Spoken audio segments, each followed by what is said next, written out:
E aí, Gui, boa noite. Boa noite, Vinícius. Tranquilo? Tranquilo, cara. Eu fui abrir a live no Instagram da Sprint Now e acabei de descobrir que só é perfil com mais de 1.000 seguidores pode abrir live agora. Eu sabia disso, não? Eu também não sabia, não. Na verdade, não entendo muita coisa de Instagram. Não, eu uso, eu deveria usar mais, mas paciência. Faz parte. É isso. Então, Gui, obrigado aí por aceitar para a gente fazer mais uma live aí sobre treinamento, tecnologia e corrida, que a gente gosta muito. E hoje vai ser naquele modelo, sem perder tempo e dando É. muita chinelada para a gente aproveitar aí a live. Antes da gente falar sobre os treinamentos intervalados, como ele deve ser prescrito, como ele deve ser pensado para cada atleta ou para cada objetivo, né, que você consegue manipular as variáveis e buscar, né, cada tipo de especificidade dentro de um próprio treino intervalado.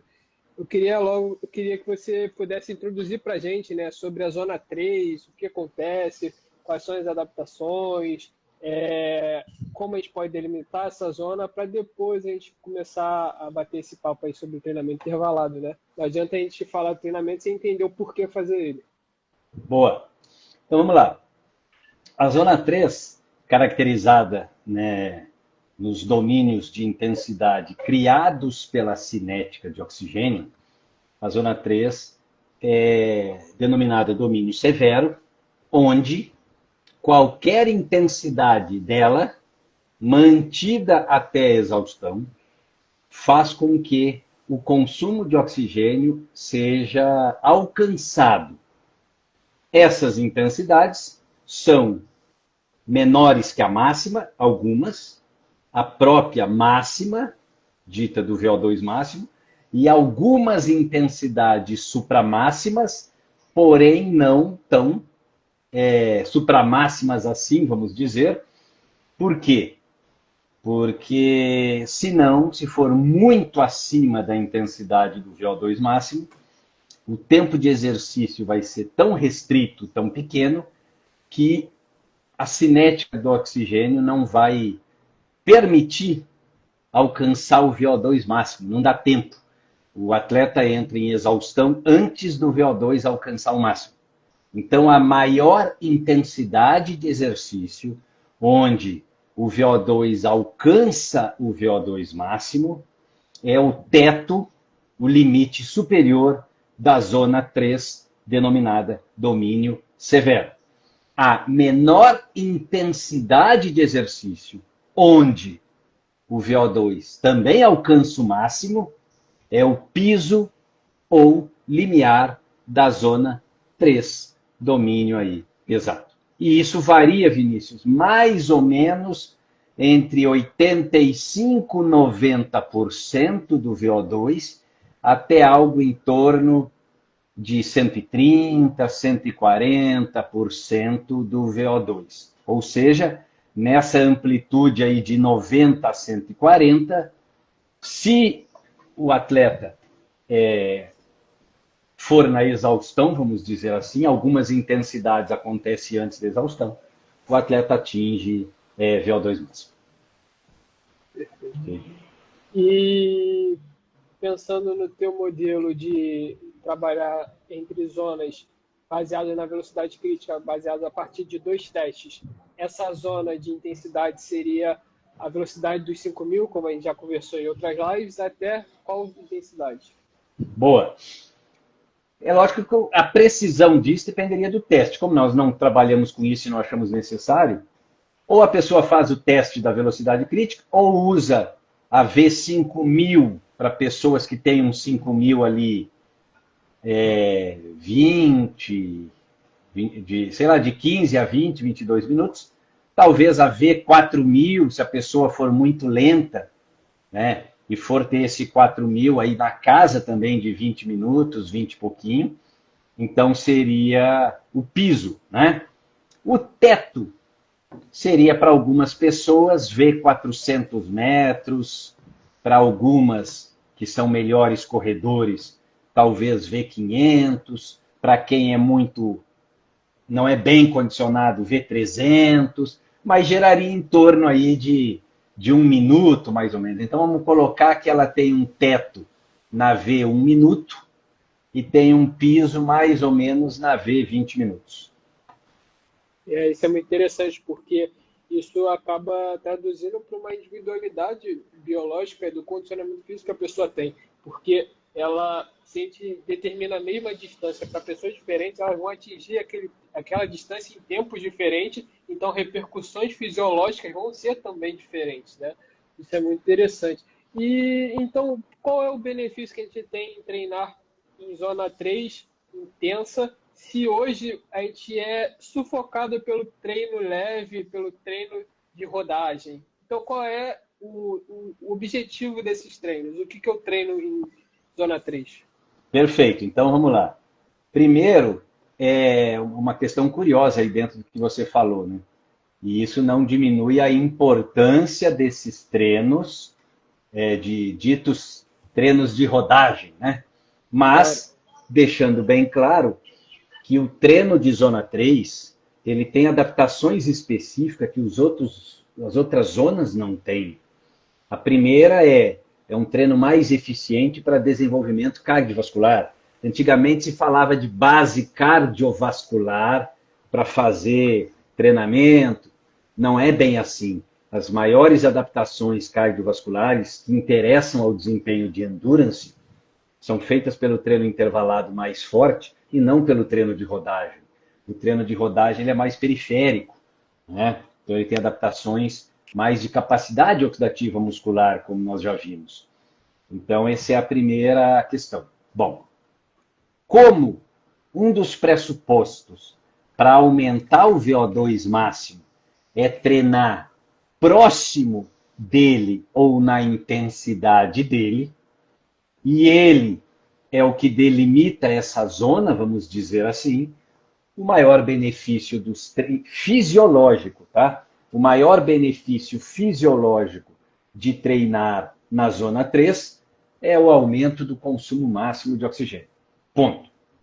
O maior benefício biomecânico de treinar na zona 3 é aumentar a velocidade aeróbia máxima, que é similar a VVO2, vamos dizer assim. Por que isso é importante? Porque você joga o teto de velocidade para cima.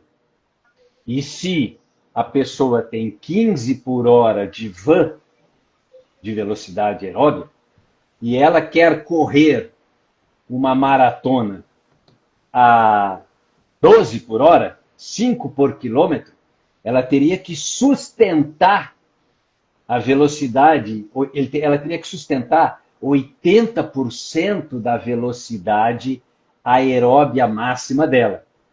Se essa pessoa passa para 16 quilômetros por hora, por exemplo, de van, os mesmos 12 por hora passariam a ser 75%. Então, seria mais fácil, diminuiria a percepção de esforço. Pode ser que essa diferença de 5%, nós estamos falando de uma diferença pouco acima e pouco abaixo do limiar, como a queda do nosso desempenho em função da intensidade, ela é na forma de potência, uma pequena queda de intensidade, uma pequena diminuição da intensidade, pode jogar minutos para frente, muitos minutos, em termos de sustentação do exercício. Então, é fantástico aumentar a questão biomecânica da zona 3, aí dizendo velocidade aeróbia máxima. E você falou bem, a velocidade aeróbia máxima, ela não é o VO2. Eu acho que a pessoa confunde muito isso, porque o VO2 é uma resposta fisiológica do corpo e a VAN é uma velocidade que você sustenta expressar essa sua potência, né? Esse seu motor como um todo. Eu acho que isso gera um pouco de... Eu vou explicar melhor, até para a pessoa entender como que isso é determinado. Então, o padrão ouro, vamos dizer assim, da determinação da velocidade aeróbia máxima, é um teste incremental, onde, vou criar um protocolo X, A pessoa começa ali a 10 km por hora correndo, e a cada 2 minutos a velocidade aumenta 1 km por hora. Então, 2 minutos passa para 11, 2 minutos passa para 12, 2 minutos passa para 13. E o VO2 máximo, ele é avaliado, medido, por meio de um ergospirômetro que a pessoa está ali respirando. Pronto. À medida que se aumenta a intensidade, o VO2 máximo aumenta, porque aumentou a demanda metabólica, aumenta a necessidade de produzir ATP, precisa consumir oxigênio para dar esse ATP para o corpo, vamos dizer assim. A partir de uma intensidade, vou inventar aqui 14, 15 por hora, o VO2 tende a atingir o máximo. Bom, por que tende? Porque tem duas possibilidades. Possibilidade 1, nós estamos a 14 por hora, a hora que deu 2 minutos,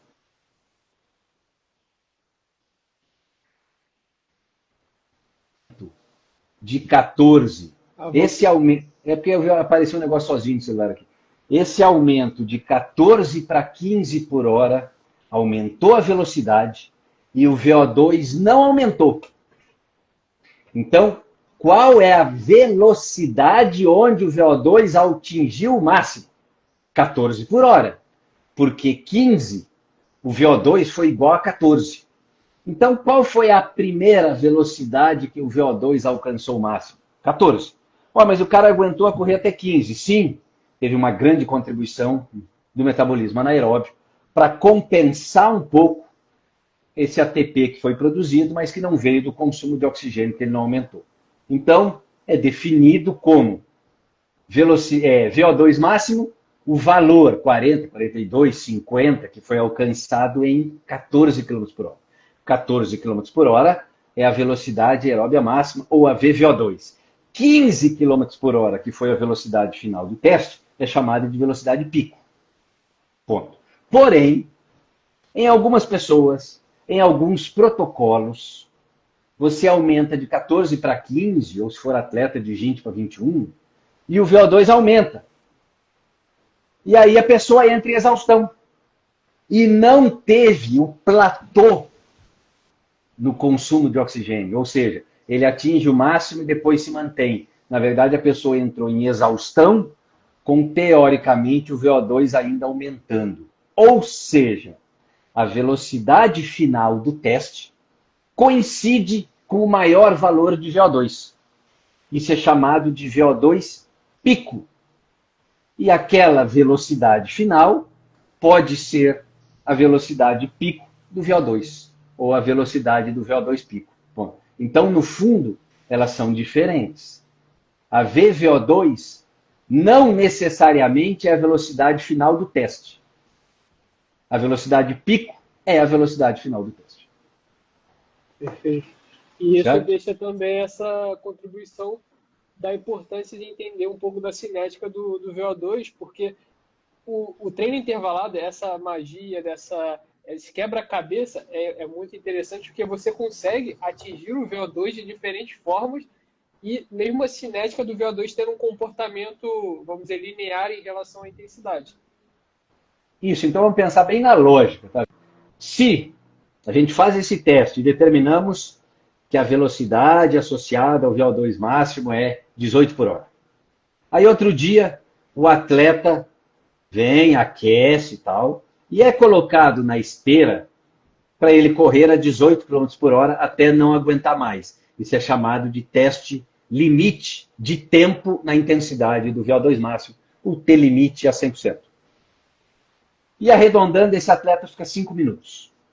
Desses 5 minutos, geralmente, com 2 minutos e meio a 3, ele já atingiu o VO2 máximo. Ou seja, entre 50% e 60% do tempo que o atleta aguenta ficar no máximo, o VO2 máximo é alcançado, atingido.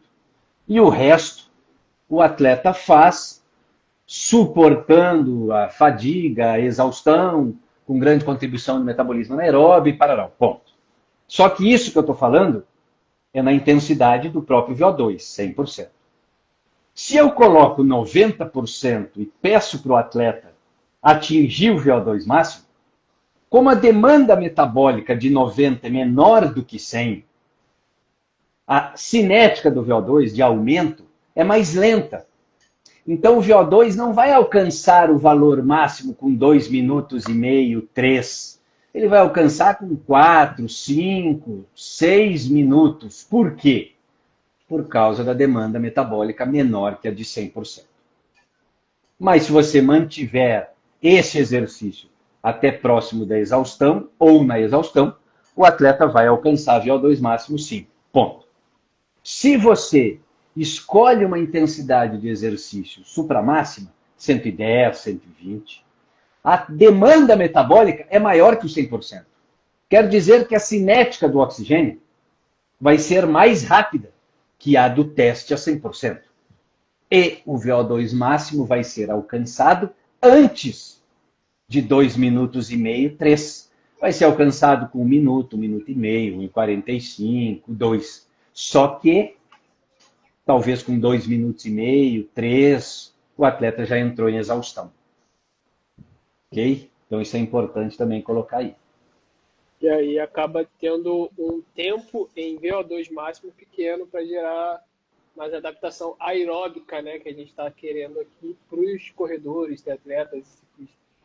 Exatamente, mas olha, você colocou um ponto aí que eu não tinha lembrado e é espetacular. Bom, o que acontece no treino? Porque isso tudo que nós falamos, Vinícius, foi teste.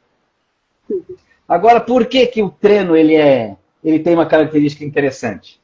Porque se eu pegar uma carga 150% da máxima e pedir para o atleta fazer até a exaustão, ele não vai atingir VO2 máximo. Não. Mas no tiro 1 ou no teste 1.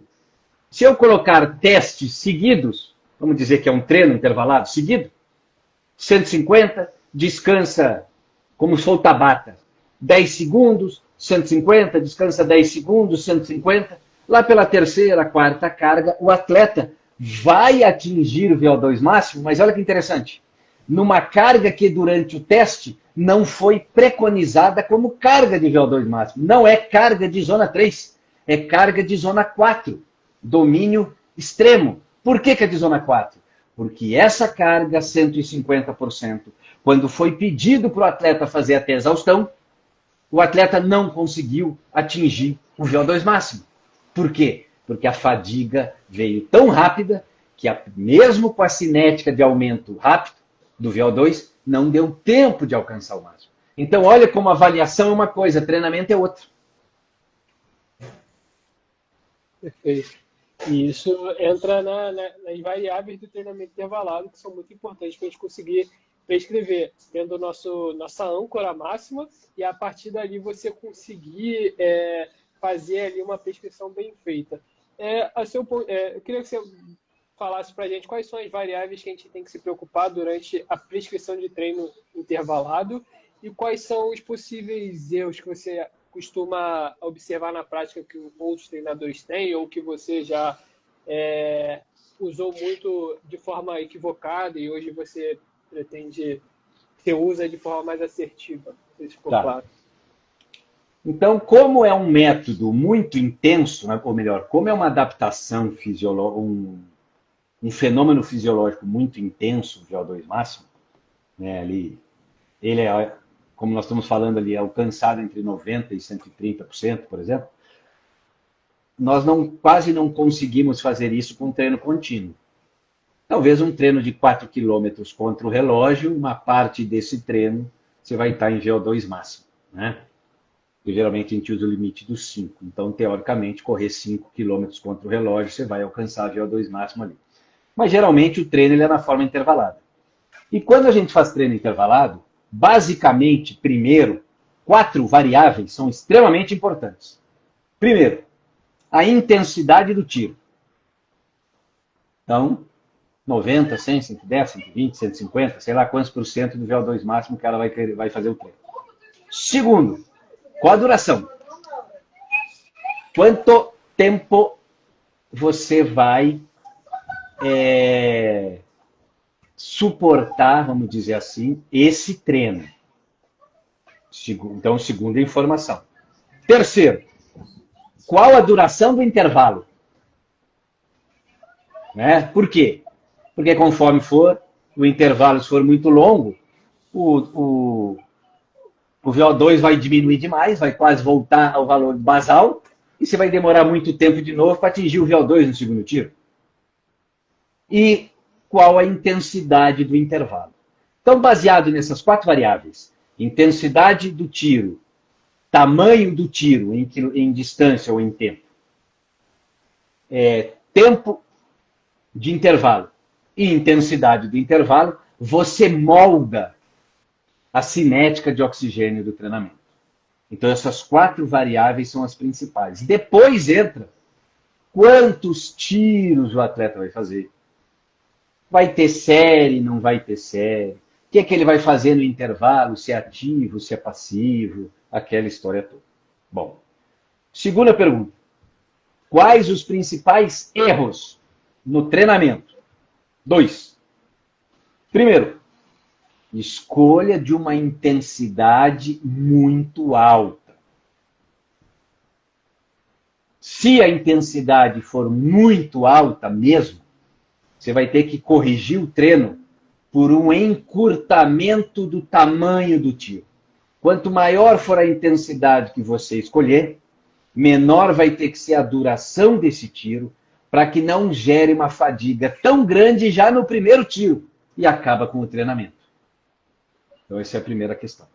E a segunda, se for principalmente para provas de endurance mais longas, meia maratona, maratona, alto volume semanal desses treinos. Porque por mais que é importante o maratonista e o ultramaratonista aumentarem o seu VO2 e a sua VVO2, vamos dizer assim, a sua VAM, nós temos que lembrar que a prova ela tem uma especificidade de natureza contínua, né? Então, é importante colocar isso. E por isso que os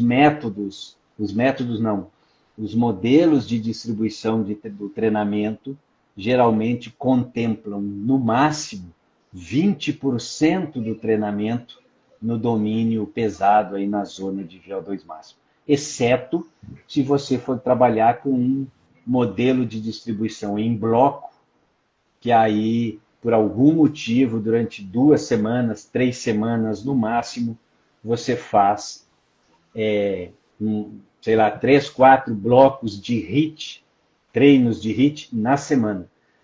Deixando bem claro que teve um trabalho, né, que a Veronique Bilal orientou, ela cita, né, que a partir da 3ª semana, os atletas já começam a desenvolver overreach não funcional em bloco de zona 3. Então, tem que ter um controle muito fino disso aí, né? Um treino que eu gosto muito e vejo também bastante prescrição dele é um treino feito intervalado 2 minutos para 2 minutos. Se considera um HIIT longo, né? Passou ali de 1 minuto, 1 minuto e meio, um HIIT longo. Só que pode falar. Esse HIIT ele tem uma densidade 1 para 1 e considerável intervalo longo. Só que ele, para ter esse intervalo longo, ele tem que ser feito ali na intensidade de 100% para ter uma escolha desse intervalo adequada para aquele treino. Mas se eu fizer esse treino abaixo, eu preciso moldar esse intervalo. Seria... Sim. Então vamos pensar o seguinte. Primeiro, isso aí também vem da Veronique Bilal, que ela coloca assim: atletas bem treinados dificilmente finalizam, tem muita dificuldade, na verdade, para finalizar o 5º estímulo de um treino intervalado a 100% do VO2 no tiro e 50% do VO2 no intervalo, de 50% do tempo que a pessoa aguenta ficar no máximo. Se o Vinícius aguenta ficar no máximo 5 minutos, esse tiro ia ser 2 minutos e meio a 100%, 2 minutos e meio a 50%. Quantos tiros o Vinícius tenderia a suportar? Entre 4, talvez 5. Dificilmente aguentaria o sexto tiro. No ciclismo, eu tenho mais de cento e tantas realizações desse treino em, sei lá, 20, 30 atletas diferentes. Nenhum, sem exceção, suportou fazer 6 tiros de 2 para 2 a 100% na bike. Nenhum.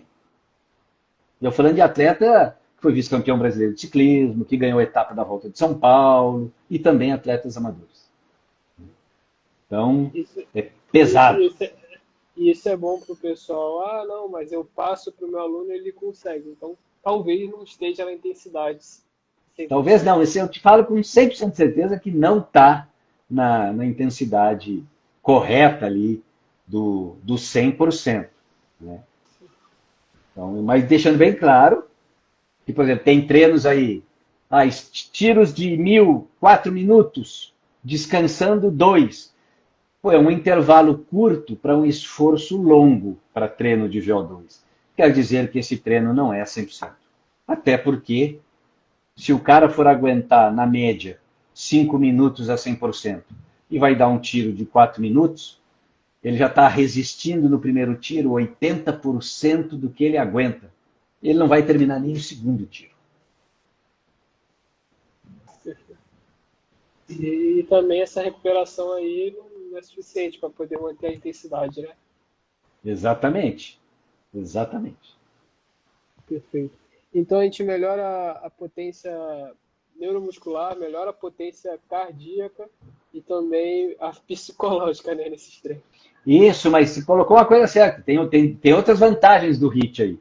Uma delas é aumentar a capacidade de sofrimento. Uma outra é aumentar a tolerância térmica, porque, querendo ou não, é um treino que se produz muito calor, porque é muito intenso. Então, tem outras questões aí relacionadas a esse treino. E a produção de calor está também diretamente ligada com a contribuição glicolítica, né? Aumento da contribuição dos carboidratos, aumento não, né? A supremacia dos carboidratos nesse tipo de treino. Exatamente, tem uma taxa de degradação de carboidrato altíssima. No livro de bioenergética lá que você fez, tende a chegar a quase zero de contribuição de lipídios num treino de muita alta intensidade. Na verdade, a utilização de gordura num treino desses, ela seria relacionada, primeiro, no intervalo. O intervalo entre um tiro e outro tem, sim, uma certa utilização de gordura. Logicamente, na recuperação do treino vai ter muita utilização de gordura. Mas, durante o tiro, a necessidade de produção de energia é tão grande que a potência energética das gorduras não consegue contribuir de forma, eu dizer, significativa, ou de forma até quase mínima, para falar a verdade. Né? Porque é muito intenso. E esses treinos são muito intensos, mas eles duram pouco. Mas um atleta que treina para uma meia maratona, uma maratona, por exemplo, mesmo sendo esse treino curto, ele tende a chegar à fadiga, né? Ele tende a não conseguir continuar mantendo a tarefa naquela intensidade. Quais são os possíveis mecanismos de fadiga nesse tipo de treino? Principalmente indo para o lado metabólico, nós temos o acúmulo de fosfato. Então, primeiro, nessa intensidade, a velocidade de quebra do ATP, ela é inicialmente tamponada pela degradação da fosfocreatina numa proporção 1:1. Um ATP degradado, uma creatina degradada para refazer o ATP. Né? Porém, nós sabemos que os estoques de fosfocreatina são pequenos. E aí tem um aumento da atividade glicolítica. Só que a atividade glicolítica, para tamponar esse ATP, ela é bem mais lenta que a fosfocreatina. E o ATP segue sendo degradado e, consequentemente, vai acumulando fosfato inorgânico. Esse fosfato inorgânico, ele é hoje o principal agente desencadeador da fadiga, porque ele prejudica o ciclo do cálcio.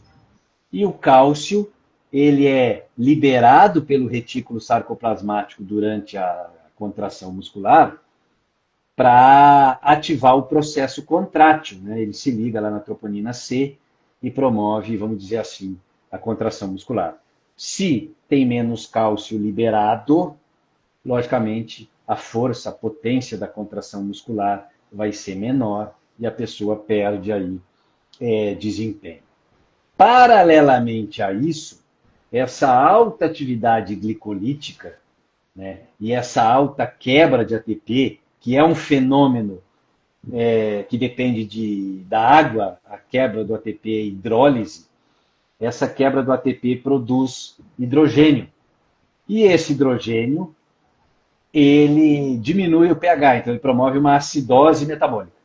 Essa acidose metabólica, ela é captada por receptores centrais, vamos dizer assim, e o cérebro, sabendo do estado metabólico do indivíduo, na verdade ele recebe essas informações periféricas, né, chama aferências do grupo 3 e 4, aferências periféricas, vamos dizer assim, musculares, o cérebro entra em fadiga. Na verdade, o cérebro diminui o recrutamento desses músculos. É como se a acidose tivesse assim, cara, o exercício está muito intenso, maneira aí em cima, porque está pesado aqui embaixo. E aí o cérebro diminui o recrutamento das unidades motoras, ou seja, diminui a força. Consequentemente, a velocidade da corrida, a potência do ciclismo vai ter que diminuir, porque o cérebro está recrutando menos massa muscular para isso. Perfeito. E agora é uma última dúvida minha, né, só para clarear isso na minha cabeça.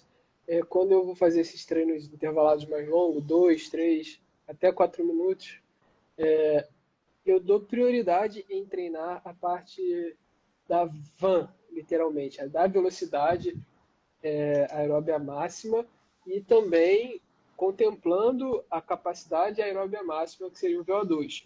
Quando eu faço intervalos mais curtos, por exemplo, tiros de 1 para 1, 1 minuto com descanso 1 minuto ou até mais curto, eu elevo a cinética de oxigênio, consigo também aumentar, dependendo do número de repetições, né, de tiros, o tempo em VO2 máximo, mas aí eu deixo de contemplar estar correndo na VVO2. Né? Sim e não, Vinícius, porque você pode montar um treino, e é um treino bem visto, estímulos de 1 para 1 a 100%, só que você vai fazer 15, 18, 20, né? Por quê? Porque 1 minuto, 1 para 1 é muito mais fácil que 2 para 2. Né? Porque 2 minutos de tiro, você inicia o segundo tiro cansado do primeiro, diferentemente do 1 para 1. Então, fazendo uma conta aqui, só para fins didáticos, se você aguenta 5, 2 para 2, você vai aguentar 16, 1 para 1. No final, você vai ter 16 minutos de treino na van contra 10 minutos de treino na van. Qual dos dois ficou mais tempo em VO2 máximo? Não sei. Mas você ficou 16 minutos na VVO2. O outro você ficou 10 minutos na VVO2. O tempo de exposição ao fenômeno biomecânico também é importante? Não sabemos muito disso, não tem muita pesquisa, né? Mas talvez seja. Talvez o músculo ficar 16 minutos fazendo força seja melhor do que 10 minutos fazendo força. Mesmo que metabolicamente, em termos de VO2, seja a mesma coisa. Entendeu? Então, agora, treinos mais curtos têm uma outra vantagem, né?